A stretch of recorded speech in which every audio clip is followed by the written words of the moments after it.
Good morning, our beloveds. We thought we would shake it up a little bit with a slight different introduction.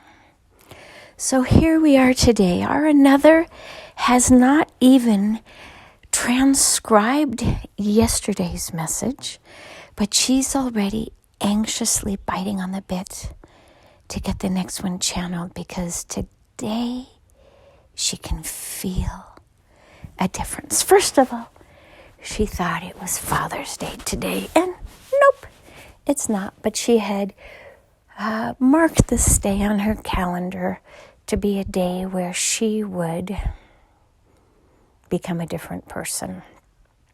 She has drawn a line in the sand and wishes to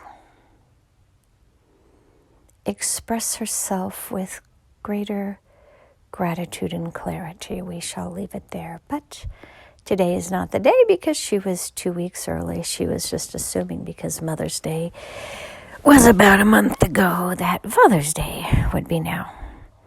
But she was confused. So now here she is today wanting to turn over a new leaf.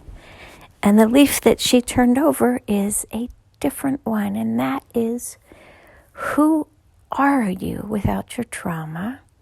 Who are you without your story? It is all a matter of perception.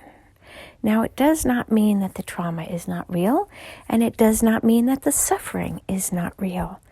But so long as you vibrationally continue to attach to that story, you cannot vibrationally attract a new story. And this is where our another is today. Now, the reality is healing is 2 steps forward, 1 step back, 3 steps forward, 4 steps back sometimes. So it is not linear. But today she is going to explore the emotion, the sensation of, who am I without my trauma? Who am I without my past? How can I say that is real, yet set it aside? What will it feel like? How will it produce a different flow in the day? Her desire naturally is to fully break out of the cycle within which she finds herself and is not permitted to speak of. So how does she do that more fully? She just becomes the future version of herself that she desires to be and pulls that magnetic vibration into the now. And how do you do that? She has been trying to do this for many months and in some ways many years to build a new and better future for herself based on her desire to be a productive person, a working person, an engaged person, an energized person, an inspirational person to others because of her particular journey, but most importantly, one where she finds energized energy in her daily activities, because it obviously feels better to be in a place of complacency than a place of contrast, but it also feels better to be in a place of excitement than in a place of complacency. So it's just different rungs on the ladder where you can climb up to and find yourself and then look at the horizon from. If you are on the bottom rung, you will not be able to see very far because there will be obstructions in the path. And if you climb up to the second rung, you will be able to see a bit higher. But if you climb up to, let's say, the 10th or the 20th rung, all of a sudden you can see much further off into the distance, and it looks better. It looks better because those cluttering obstructions which remind you of your past and the present can be overlooked to visualize the future, to look at a point on the horizon and to say, that is where I wish to go. And then when you naturally, as life occurs, will go to slightly lower rungs, you can remember the view from that higher rung. So today, our another will play with that energy. Who am I without my past? Who am I without my story? She can get so lost in her fearful thoughts of what to do and how to move forward. And she wishes to no longer vibrate in that vibration of fear, but instead to vibrate at a vibration of trust. You can fake it till you make it to a certain extent, but sometimes when the practical realities are staring you in the face, it's easier said than done. So she needs to not look at those right now and say, that's just how I perceive it. That is not my reality right now. And even if it is, how can I change it with intervention of the divine? If the divine can heal you overnight of cancer, then the divine can certainly create a different outcome for financial limitations within which you find yourself, because those changes are much easier energetically to bring about. You could have a generous donor who makes a huge donation to put into your bank account so you don't have the fear of not paying your bills tomorrow. You could have a wonderful job opportunity that is presented to you within your skill set that you are capable of at an income level that would meet your needs. You could have a partner who comes in some sense, whether it's romantic or friendship or business, who says, let's partner up and figure this out. You can win the lottery.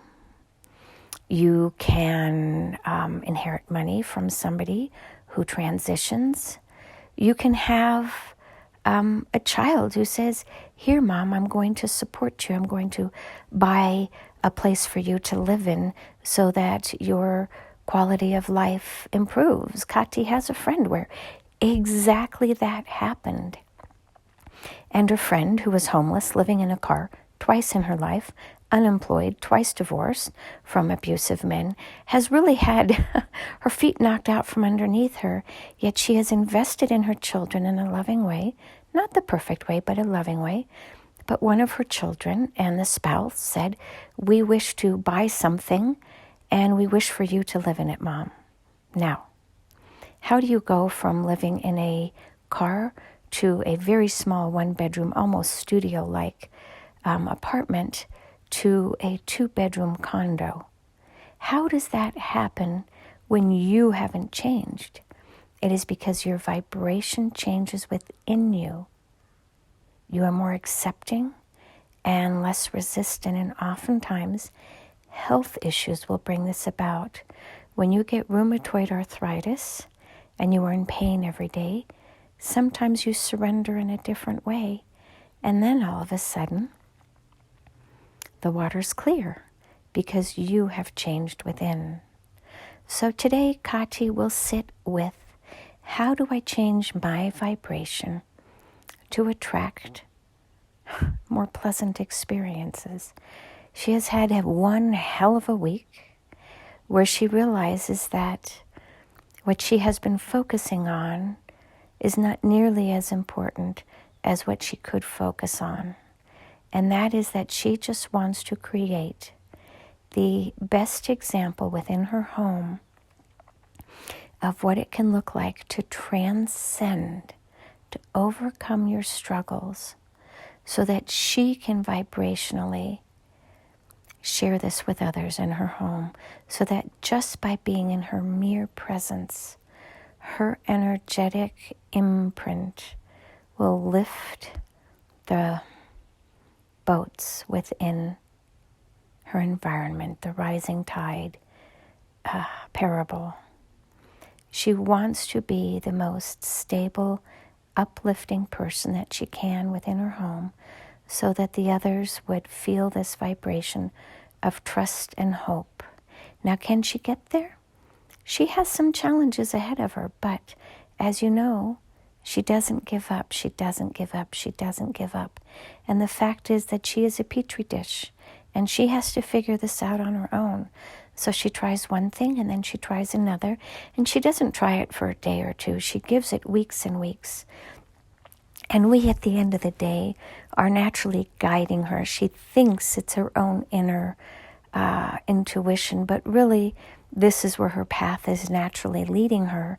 And the intuition that she's getting is actually being guided by us, because she has given us this level of autonomy over her life, because she is, as you all know, in her surrender experiment. Her journey is to show how the different paths, the different waves of your life affect your life. What healing looks like, what trauma looks like, what solidarity looks like, what sovereignty looks like, what being alone but not lonely looks like, what independence looks like, what interdependence but not codependency looks like, what all of these different paths to healing look like. And she shares it either with specific examples from her life or our overview of what the collective is going through. It is not her journey alone, as she is the microcosm of the macrocosm. And so many of you are also on the same journey, because you're called to the same point on the horizon, which is sovereignty, which is infiniteness, which is cleaving only to yourself, and which is loving yourself more intuitively than anyone else. It's a simple journey, and when you get to that place on the horizon and you all arrive there at roughly the same time, within a 100-year time frame, you will see how your journeys matched up much with the overall imprint, though the details were very different. This is the hero's journey, which has been spoken of for millennia in one form or another. And many of you find yourselves on this journey now.